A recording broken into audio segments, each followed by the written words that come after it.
Oh, you're too kind. Too kind. Stop it now. The show's only a half hour long. I'm Sean Hughes, and this is Don't Quote Me. Yay! This is where we trawl through the archives, the news, and the world of gossip to hear back what people have been saying about all kinds of everything. Right, so team captain on A is the wonderful writer Fiona Looney. Looney. And her guest is a very handsome young comic. I can't stand the fella. We don't need the competition. Al Porter! Yay! Team B, the delectable Andrew Maxwell! And of course, his guest today, English person, living in Ireland such a long time now, comedian Maxine Jones! And of course, not forgetting, reading the quotes, Michael A!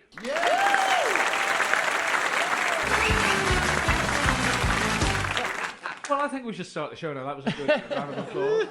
We're all settled in now. So first round, right, who said what? Now, this is for you, Al and Fiona. Oh, no.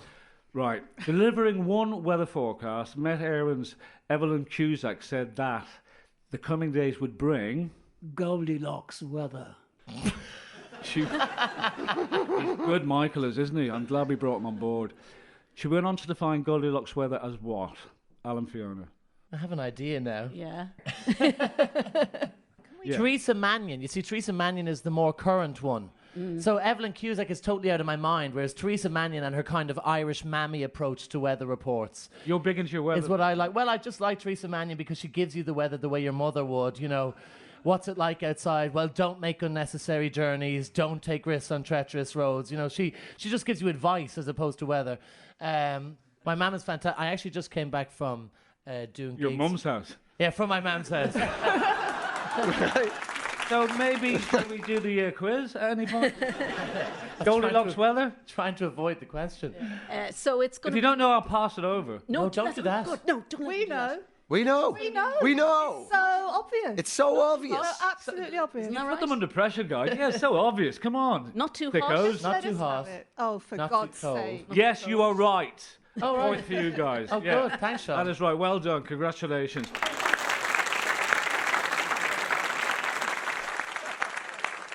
Right, Maxine and Andrew, your one. Name the Irish entertainer who claimed... I'm very popular in Israel because of my big nose. Twink. Me? Michael D. Higgins. Entertainer? Yeah. He entertains me. Right, fair enough. My neighbour came round the other day and she said, "Oh, I haven't seen you for a while." I said, "No, have you been away?" She went, "Yeah, I was on holiday." I went, "Oh, where did you go?" She went, "The Holy Land." I said, "Oh, what was it like?" She went, She said, "It's a bit disappointing," she said. "For somewhere that's the cradle of Christianity, there are an awful lot of Arabs and Jews around." Right, who's a big-nosed Irish entertainer? Yeah. Do you want a little clue? Yeah? He's not very good. A big-nosed Irish entertainer who's not very good. And it's kind of old-style Irish music. Not trad, but, you know... Like a show band? Show band? Yeah, you betcha. Oh, what's his name? What's his name? What? You're there, Yeah, it was from Mullingar. Yeah. I can't forget. It was think Joe. it's Joe Dolan? Joe Dolan. Does that mean we get the No, point? you don't. You Ah, just fucked up for no reason. Shut the front door. Also, 1 point off you for being camp. Oh, Sean, you can't do that. It's 0-0. I could was have said being not held too no. hot, not too You cold. ruined the but I whole didn't. concept of it. Also, Their question, he was about to answer it, and you, like a child Exactly. who lives with their parents, went, "Is it Joe Dolan?"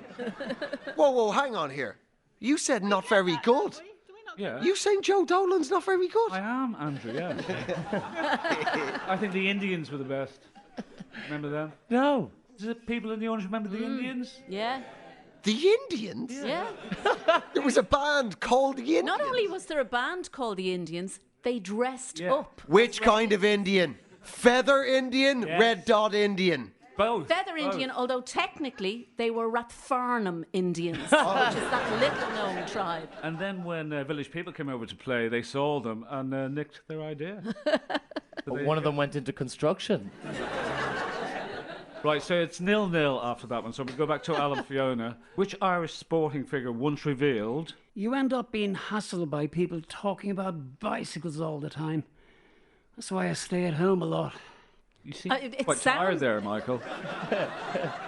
It actually sounds like the Tour de France winner Charles Haughey, the way you delivered it there. Who, of course, famously won the Tour de France. He won everything. Yeah, he did. But the year when Stephen Roach won it and Charlie Haughey went over for the last lap and more or less elbowed Stephen Roach off the podium. I like the Tour de France. You know, it's just a load of lads on drugs going around on bikes they don't own. It reminds me of Talent. But It's probably Stephen Roach, Yeah, you isn't got it, Yeah. yeah. hey, Well done. Right. Andrew Maxwell. As a crowd, this is another sporting one, as a crowd gathered to greet an Irish sports team returning from a defeat in Europe, one commentator remarked... Just like Titanic, everything was fine until they left Belfast. So which team are they talking about, guys?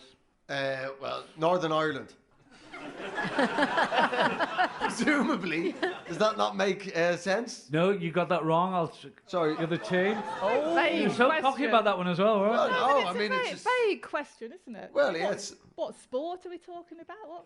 You've lost. Can I just turn it over? Guys, do you want to have a little go? Fiona? Not a clue, but on the basis that you've knocked out one of the two obvious answers, we'll go with the Republic of Ireland. No. What's the point in this? It was the Ulster rugby squad following the 2012 Heineken Cup final. Oh yeah. Oh yeah. That was Right. a humdinger, that was. So, Well, that was wait, so very just to clarify, we're all pretending that we know what this is about, yeah? All right, okay, grand. Because when you were going, oh yeah, I was like, oh, I actually don't know. I have no idea. What happened, Sean? I don't know. I don't like I don't like the question. I just read them. Anyway, that's the end of round one, and it's 1-0 to Fiona and you, so well done.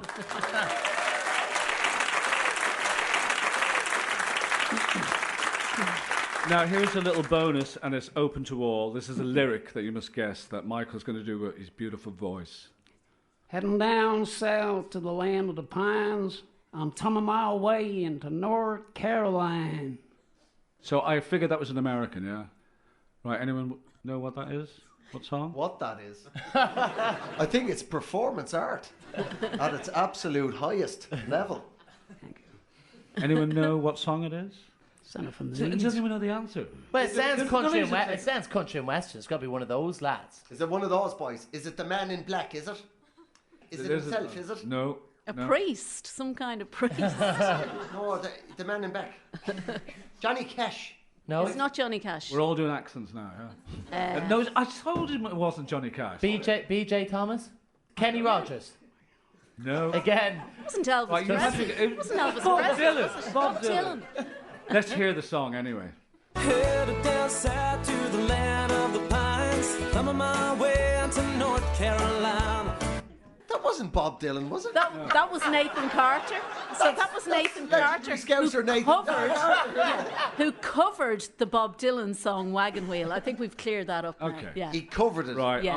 I'm resigning now, okay? Right, let's get on with it then. So Fiona and Al, this is a round called Foot and Mouth, okay? Well, hold on. Sorry, Sean. Who got a point for that? Nobody. I think we all lost that round. All right, I'll give you 2 bonus points, so Yeah, it's I 3-2. think okay? we all. Front row, in the middle of the front row, she knew it from Yeah. the word go. I think she deserves something. Whereas we Right, all so we the all audience lost have got it. 1. Yeah. Right, let's get on with it then. So Fiona and Al, in 2015, the German media reported as fact a story published in Ireland. Dozens injured in stampede after second checkout in Little Opens. Now, can you name the Irish news platform where the story was first published? Oh, that's I know interesting. this. Do you know it? Oh well, it's one of 2. potato? Yeah, it's one of 2. The Okay. potato? The potato.ie. You've been out of this country too long. Have I? Is that an actual website, is it? Of course it is. Okay. Brilliant. Is it? So, audience, what's the answer? No, go, wait. Jesus. Hang on, are we... Waterford Whisperer. Yeah, Waterford Fiona- Whispers. We did What know. was We it? just Caution, yeah. well done, point for you. So, Would you shop in Little Sean? All the time. I love Lidl. They come across like people selling stolen goods. I know. Don't they? You know, if you yourself met the somebody boxes. and they were selling stuff off the back of a van, you know, going, oh, would you like 6 cans of beans taped together? You know, no, not really. What else have you got? A canoe? You know, that's... Oh, it is good. It is happy out. I've spent most of my life in Lidl for the past 20 years. I'm sure that's why they call getting married going down the aisle. Anyway, Andrew Maxine, your question to get on with the quiz, who said this and who was he talking about? Good footballer. Great footballer. He was never a great footballer. I'm trying to think if I know 2 footballers. Well, pick one. Okay, Georgie Best. I know Georgie Best, and I know... He was a great Oh, hang footballer. on, I don't think I know another one. Jackie Charlton. There you go, that's 2. Did Jackie Charlton say that about Georgie Best? No, the answer... It would be extraordinary if that was right.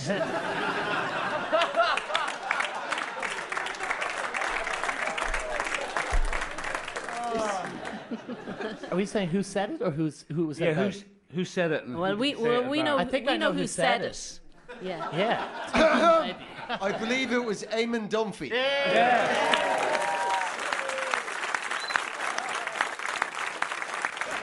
I believe it was Eamon Dunphy, and he said it about Paul McGrath. No, unlucky. It was Liam Brady. Right? Oh, right. So I'll give you half a point, which is going to be weird when we put the scores up. I like that you call him Georgie Best, like with such familiarity. Oh, no, I was in And love Jackie with him. Charlton. Yeah. Yeah. The one time I ever went with my dad to a football match was to see Aston Villa play Manchester United, and my dad thought I'd suddenly taken an interest in football because he was an avid Villa fan. And my eyes did not leave Georgie Best's bum. I have a similar story about me and my dad.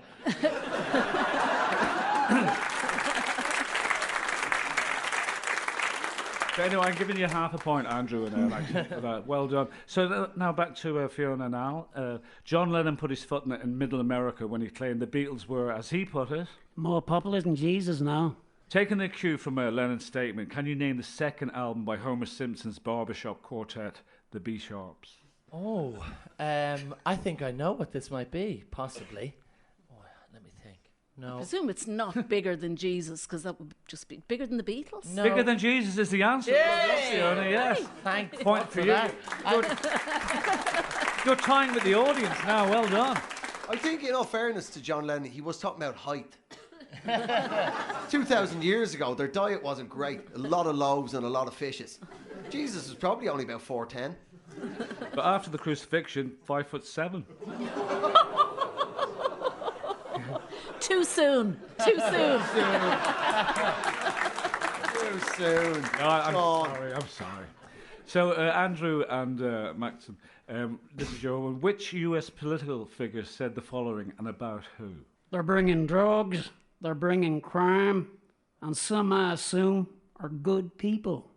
Donald Trump about Muslims. No, Donald Trump about Mexicans. Yeah. Yeah, but I have to take the first answer, Andrew. I'm sorry. I'm the team captain. I overrule. You overrule it. Okay. I'm sorry. I'm giving you another half. Of course it was the Mexicans. Of Yes, course sorry, it is. sorry. I'm gonna Of course, build a big, that was beautiful just a wall. mistake.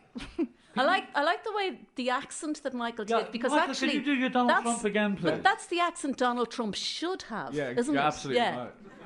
They're bringing drugs, they're bringing crime, and some, I assume, are good people. Donald Trump, we all kind of have an ex like Donald Trump. Like when he entered the race, you know, it was like, oh, this is interesting, you know, and then it was one mental thing after another. And, you know, I do kind of, the one thing I'm curious about is the toupee, and let's call it what it is. Because I am wondering, did he just put the wig on the wrong way round one morning? Just one morning in 1987 or something, Donald Trump just got out of bed too late or whatever, put the wig on the wrong way, got papped, and just thought, well, here we go. This is it for the rest of my life. Michael is going, who are they talking about? Anyway, that's the end of round two. The scores are Fiona and Al 5, Andrew and Maxine 4, audience 5.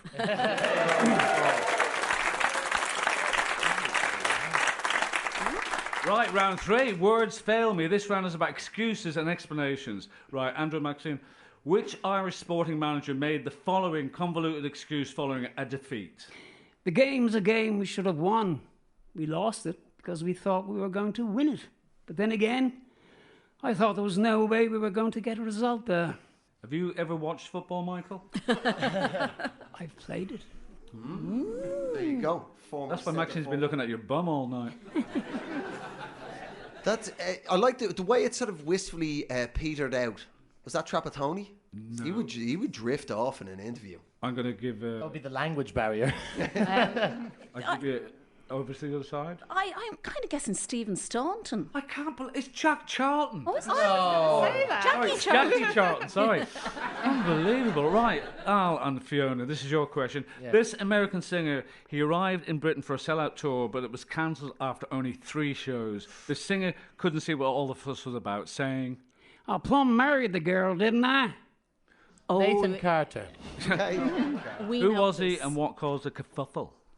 We know this, we do. You didn't write a play about it? No, but I think there were certain court papers filed about it, if I remember rightly. It was Jerry Lee Lewis, yes. And the little kerfuffle, he'd fallen madly in lovely romantic love with his cousin, who was 13. You are bang on the money, Fiona, and I'm going to give you a bonus point for knowing the age of the And he'd married her, by the way. Mm-hmm. Yeah, he also did he wait? Married her. No, she was still 13. Where did he marry her? America. Where was he allowed? America. In the bit of America that Michael does the accent for, they kind of allow that sort of stuff. It was somewhere in the south, like Jerry Lee Lewis. But in the south, you can marry a 13-year-old. Hell yeah. Says it in the Bible. Got you. Anyway, Andrew and Maxine, here's your question. Which league... Now, you're behind now, so can I... Well, it's because you keep giving me football questions and I'm scared to answer. Well, it's all right. We'll do various topics in this show. Go on, then. Right. Is the next one football? Which League of Ireland manager in the 1980s was way off target when he predicted... I'm going to win the European Cup with Shamrock Rovers. What is the League of Ireland? Come on! Up the Rovers in Shamrock. There you go. Speaking as an expert, the League of Ireland is 300 very, very angry men who spend their Friday nights in really, really cold places around the country being very, very depressed. That's what the League of Ireland is. Yeah. So you're asking us which of the 1980s League of Ireland former Shamrock Rovers managers springs to mind right now? It's one of those embarrassments of riches. I don't know which one to say. Needless to say, I know the answer to this. Go for Jackie Charlton. Jackie Charlton. So Fiona, I would presume it's Eamon Dunphy. See, you presume wrong. It's John Giles. Oh, no. Right, I'm taking the point off you for going, I presume it is. So you're back to 5 points. It's a draw now. It's 5 for the audience. You. Right. So I think Fiona... Johnny Giles, you say. Johnny Giles. Yeah, well done. That's a point for you there, Thank Andrew.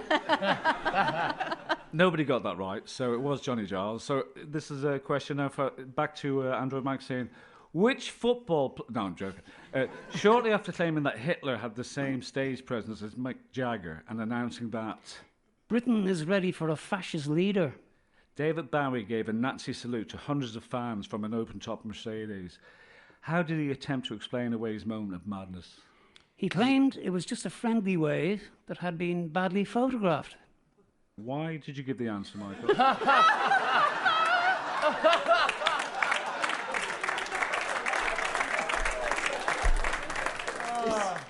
I believe it was David Bowie, and I'll tell you why. I think it was David Bowie, and he was just... Well, I told you it was David Bowie. Yeah, Bowie. Bowie. Bowie. Right, let's go on this. Bowie. Bowie. Bowie. Bowie. Bowie. Maxine? Davy. Jackie Charlton. Right. Let's read out the scores. 5 for Fiona and Al. Audience 5. Andrew and Maxine 5. And Michael 1.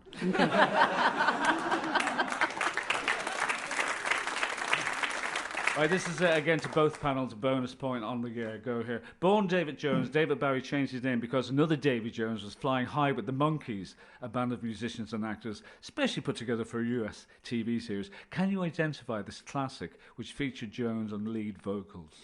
But it rings, and I rise, wipe the sleep out of my eyes. The shaving razor's cold, and it stings. Are we allowed to pump in, Sean? Yes. Daydream Believer. No, but we all know Al, this you one. got that one.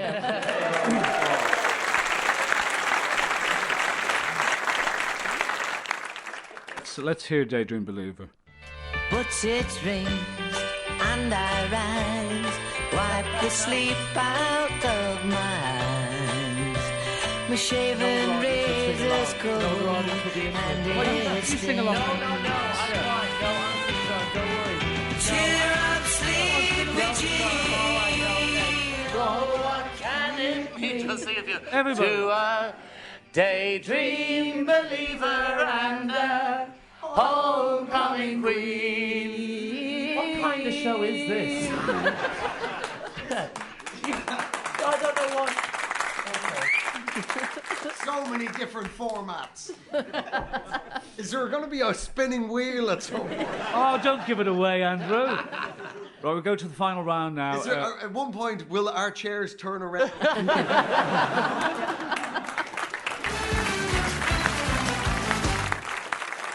We'll have the quick fire round now. A lot of it's fill in the blanks. Michael, I'll give you a rest, okay, because I don't want you giving all the answers away. Right, once when a journalist pointed out to the manager of Foster and Allen that their vocals were far too loud in the mix, he explained, that's deliberate policy. We did a survey and found that 15% of Foster and Allen's audiences are what? Is this for all? Everybody. Deaf. Yes, well done. I put down the score there. Right, interviewed by Marion Fluke. Oh, hang on here. Number one, he's way better at reading these than you. Yeah, but he's tired. You shagged the first one and you've gone into the second one badly. He's cracking at it. Between the two of you, you're good. You're good at asking questions. He's good at saying stuff. He's not good at not reading out the answers. You're good at reading out the answers. What I'm saying is Bert and Ernie have to sleep in the same bed. Right? That's a fair point. Right, two more questions before we finish. Irish blank blank to transplant games. Irish blank blank. Irish blank blank to transplant games. Freezer box? I'd imagine they're pretty essential at the transplant games. You got to keep them cold. Irish Bruce Jenner to transplant games. Irish, what would it be, Sean? Irish head off to transplant games. Ah, okay. There you go. Right, final question. Keen to show she was hip to the young people like Al, Fianna Gael's Nora Owen revealed, I live in Malahide and two members of U2 were young fellas there. And I remember when they started out and they were called blank blank. Ooh. When they started out, well, the Edge is David Evans. And he's from Malahide. And none of the other... Quick fire. And obviously Adam Clayton. No. Surely... Say she was hip. Say she's hip. When she was trying to be hip. Yes. Oh, yeah. She said, I remember when they started out and they were called The blank hype. blank. The hype. Well, No, they were obviously called... it isn't right because They were- she wasn't that hip. Oh, They the were called hip. the Lytton... Weren't they called the... No, please. She didn't get it right. This is the whole point. Oh, UB40. Yes, well done. No, the answer was... Are you telling me Nora Owen isn't hip? Yes, I am, Al. How very dare you. Is there anywhere more hip than Malahide? I can't think of anywhere. Anywhere that's basically a discount hote. Oh yeah, that hurt, didn't it? Yeah, I can spot you, North County Dublin. Look at all those Fingal faces. The Fingal faces, that's the answer. No, the answer was the commitments, and that's the end of the show. Right, who won? That's what we want to know. Nobody. Fiona and Al, you got 6 points. Andrew and Maxine, 5. Audience, 7. Oh, don't. You assume too much. Michael, 8. So thank you very much. That's the end of the show. Thanks to Al Porter. Fiona Looney. Maxine Jones. Andrew Maxwell. Michael. I'm Sean Hughes. You've been listening to Don't Quote Me. Thanks, and listen again next week.